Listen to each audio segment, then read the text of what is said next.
ঢেউ ছুঁয়ে আসা ঝিরঝিরে বাতাস, বিস্তীর্ণ সবুজ ধানের ক্ষেত, গ্রামের মাটি আর এলাকার মানুষের অফুরন্ত ভালোবাসা নিয়ে এখানে বেড়ে উঠেছে এক সাদা হৃদয়ের মানুষ, যার স্বপ্ন শুধু কেবলমাত্র নিজের জন্য নয়, স্বপ্ন এলাকার সাধারণ মানুষের জন্য, দেশের জন্য।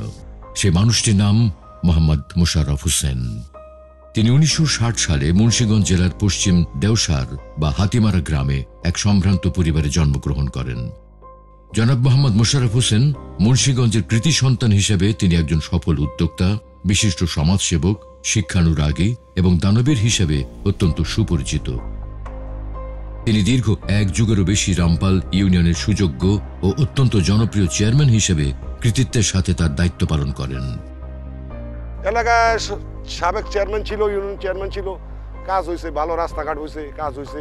হ্যাঁ, চেয়ারম্যানই থাকাকালীন কোনো চাঁদাবাজি আসিল না, গেছে গা মতন মনে করেন চাঁদাবাজির কোনো অভাব নাই। মোশাররফ কুস্তি সাহেব হ্যাঁ আমাকে আগে চেয়ারম্যান ছিল, এর পকেটে টাকা দিও, এর রোড ঘাট, রাস্তা, স্কুল, মাদ্রাসায় কাজ করাইছে। তিনি বিশ্বাস করেন মানুষের কল্যাণই জীবনের আসল উদ্দেশ্য, আর এজন্যই তিনি গরিব, অসহায় ও বঞ্চিত মানুষের মুখে হাসি ফোটাতে তিনি সমাজের প্রতিটি স্তরে সাহায্যের হাত বাড়িয়ে দেন। গরিব দুঃখী তাদের কাছে অনেক বিয়ে শাদীর মধ্যে আর্থিক সহযোগিতা সে দেয়। যে বড় লোক মানুষ, তার ভিতরে মান অহংকার নাই। তিনি অকাতরে দান করেন মসজিদ, মাদ্রাসা সহ বিভিন্ন ধর্মীয় ও শিক্ষা প্রতিষ্ঠানে। তারই আর্থিক তত্ত্বাবধানে পরিচালিত হয় হাতিমারা জামিয়া হাকিমিয়া দারুল উলুম মাদ্রাসা। এই মাদ্রাসার যে মাসে প্রায় 30 থেকে 35 লক্ষ গড়ে খরচ হয়, শিক্ষক বেতন, বোর্ডিং খরচ, লীলা ফান্ড, বিদ্যুৎ খরচ, অন্যান্য মিলিয়া। সেখানে ওনার অংশগ্রহণ এবং ওনার অনুদান সবচেয়ে বেশি, প্রায় 20 থেকে 25 লক্ষ টাকা উনি প্রতি মাসে দিয়ে থাকেন। মোশাররফ হোসেন শুধু একজন সফল উদ্যোক্তাই নন, তার উদ্যোগে বদলে গেছে লাখো মানুষের জীবন। বাংলাদেশের অর্থনীতি চাকা সচল রাখার ক্ষেত্রে তিনি গুরুত্বপূর্ণ দায়িত্ব পালন করেছেন। তিনি তার পৈতৃক ব্যবসা প্রতিষ্ঠান থেকে সততা এবং পরিশ্রমের মাধ্যমে প্রায় 30টিরও বেশি ব্যবসায়িক প্রতিষ্ঠান পরিচালনার সাথে যুক্ত হয়েছেন। এর মধ্যে মোশাররফ কম্পোজিট টেক্সটাইল মিলস লিমিটেডে প্রায় 10,000-এরও বেশি লোকের কর্মসংস্থান তৈরি করেছে। তিনি স্থানীয় কৃষকের উন্নয়নের কথা ভেবে ফসলের আরও উচ্চ ফলনের জন্য 1992 সালে বাংলাদেশে প্রথম বেসরকারিভাবে সার আমদানি করে কৃষকের মাঝে ন্যায্য মূল্যে বিতরণ করেন, যার ধারাবাহিকতা আজও চলমান রয়েছে। এই যে আলুর দিন আইতাছে, এই আলুর দিনে যদি যদি ন্যায্য মূল্যে সারটা দিতে কৃষকের লেখা সুবিধা হইব, কৃষকে উন্নত করতে পারবো, কৃষকের লাভ হইব, এ কারণে আমাকে হারা দরকার। কৃষকের পচনশীল শস্যকে সংরক্ষণ করার জন্য তিনি মুন্সিগঞ্জের বিভিন্ন জায়গায় বেশ কয়েকটি কোল্ড স্টোরেজ নির্মাণ করেন। এর ফলে স্থানীয়ভাবে কৃষিক্ষেত্রে বৈপ্লবিক পরিবর্তন এসেছে। 2014 সালে রপ্তানি বাণিজ্যে অসাধারণ কৃতিত্বের জন্য তিনি গণপ্রজাতন্ত্রী বাংলাদেশ সরকারের বাণিজ্য মন্ত্রণালয় কর্তৃক গুরুত্বপূর্ণ ব্যক্তি বা সিআইপি হিসেবে নির্বাচিত হন। একজন সফল শিল্পপতি এবং দানবীর হিসেবে তিনি ঢাকা প্রেস ক্লাব পদক 10 লাভ করেন। একই সাথে 2013 সালে তিনি বাংলাদেশ ফার্টিলাইজার অ্যাসোসিয়েশন হতে সম্মাননা লাভ করেন। বাংলাদেশ টেক্সটাইল মিল অ্যাসোসিয়েশন থেকে 2010 সালে এবং 2011 সালে রামপাল এনবিএম উচ্চ বিদ্যালয় থেকে সফল ব্যবসায়ী হিসেবে সম্মাননা লাভ করেন। 2012 সালে জনাব মোহাম্মদ মোশাররফ হোসেনকে বাংলাদেশ কমার্স ব্যাংক থেকে শ্রেষ্ঠ আমদানিকারক হিসেবে সম্মাননা দেওয়া হয়।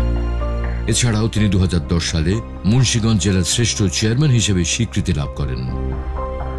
তার বর্ণাঢ্য কর্মময় জীবনে তিনি বিভিন্ন প্রতিষ্ঠানে নানা রকম গুরুত্বপূর্ণ পদের দায়িত্ব পালন করেন। তিনি সামাজিক কর্মকাণ্ডের মধ্যে খুবই আনন্দের সাথে নিজেকে যুক্ত রেখেছেন। এর মধ্যে আব্দুল্লাপুর বহুমুখী উচ্চ বিদ্যালয় ম্যানেজিং কমিটির সভাপতি, Munshiganj red crescent society, Bikrampur সমিতি ও রামপাল গণপাঠাগার এবং রামপাল মহাবিদ্যালয়ের আজীবন সদস্য হিসেবে যুক্ত রয়েছেন। তিনি আরও বৃহৎ পরিসরে মানুষের সেবা প্রদান করার উদ্দেশ্যে বিপুল জনপ্রিয়তা এবং জনসমর্থন নিয়ে 2014 সালে মুন্সিগঞ্জ সদর উপজেলা পরিষদ নির্বাচনে অংশগ্রহণ করেন। এই নির্বাচনে তার বিপুল ভোটে নির্বাচিত হওয়ার সম্ভাবনা থাকায় তৎকালীন ফ্যাসিবাদী সরকার ভোট ডাকাতির মাধ্যমে তাকে জোরপূর্বক অবৈধভাবে প্রতিহত করে দেয়।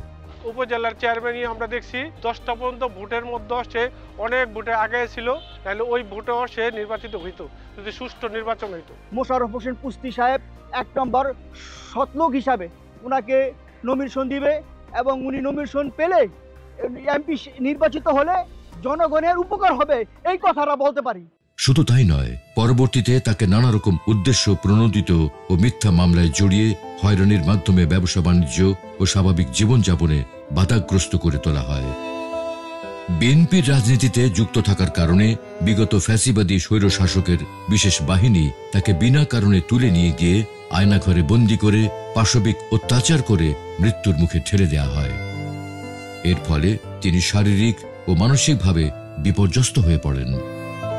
একসময় তাকে মৃত্যুর পরিবেশ তৈরি করে তার জীবনকে জিম্মি করে জোর করে বিপুল পরিমাণ টাকা প্রদান করতে বাধ্য করা হয়। গত 16 বছর স্বৈরাচার সরকারের আমলে আমি প্রচুর নির্যাতিত হয়েছি। আমাকে ডিজিএফআই আয়নাঘরে নিয়ে গেছে, সেখানে 2 দিন ছিলাম। আমাকে প্রচণ্ড টর্চার করছে। আমি এক পর্যায়ে মৃত্যুর হাত থেকে বেঁচে আসছি অর্থের বিনিময়ে। আমি তখন সেখান থেকে বের হয়ে আসি। পরবর্তীতে র্যাবের প্রধান তার দল নিয়ে আমার বাসা ঘেরাও করে অনেক র্যাব নিয়ে এসে আমার ফ্যাক্টরির টাকা বেতন দিব, বেতনের টাকা বাসায় ছিল, সেই টাকা নিয়ে যায় এবং আমার বিরুদ্ধে মামলা দায়ের করে। তিনি বিএনপির প্রতিষ্ঠাতা মরহুম শহীদ রাষ্ট্রপতি জিয়াউর রহমানের আদর্শের সৈনিক, একই সাথে আপোষের নেত্রী বেগম খালেদা জিয়ার অনুসারী এবং বিএনপির ভারপ্রাপ্ত চেয়ারম্যান জনাব তারেক রহমানের যোগ্য নেতৃত্বের প্রতি একজন আস্থাভাজন। আমি বিপুল ভোটে নির্বাচিত হব এবং পরে আমার যে কর্মকাণ্ড থাকবে সেই কর্মকাণ্ডগুলোর মধ্যে প্রধান থাকবে সন্ত্রাস নির্মূল করা, দ্বিতীয় হইল মাদক নির্মূল করা, শিক্ষার মান বৃদ্ধি করা এবং প্রান্তিক লেভেলে যে সকল দরিদ্র অসহায় যারা আছে তাদেরকে কর্মসংস্থান করা, যেখানে স্কুল নাই সেখানে স্কুল করা, যেখানে কলেজের প্রয়োজন আছে সেখানে কলেজটা কিভাবে করা যায়। মোহাম্মদ মোশাররফ হোসেন বিশ্বাস করেন আগামী দিনে রাষ্ট্রনায়ক জনাব তারেক রহমানের ভাবনাপ্রসূত 31 দফাই হবে রাষ্ট্র গঠনের মূল মন্ত্র। এই দেশ তাঁর, এই মানুষগুলো তাঁর। তিনি হৃদয়ে ধারণ করেন সবার আগে বাংলাদেশ এবং বাংলাদেশের মানুষ। অন্যায় তাকে থামাতে পারেনি। তার চোখে দিগ্বিজয় স্বপ্ন, মানুষের সুখময় হাসির মাঝেই তার এগিয়ে যাওয়ার স্বপ্ন। এই আগামী স্বপ্নজয়ের যাত্রায় দেশের মানুষ সব সময়ে তার পাশে ছিল এবং থাকবে। মুন্সিগঞ্জ 3 আসনের সর্বসাধারণ বিশ্বাস করে জনাব মোহাম্মদ মোশাররফ হোসেনকে ধানের শীষ প্রতীকে মনোনয়ন দেয়া হলে তিনি বিপুল ভোটে সংসদ সদস্য হিসেবে জয়লাভ করবেন।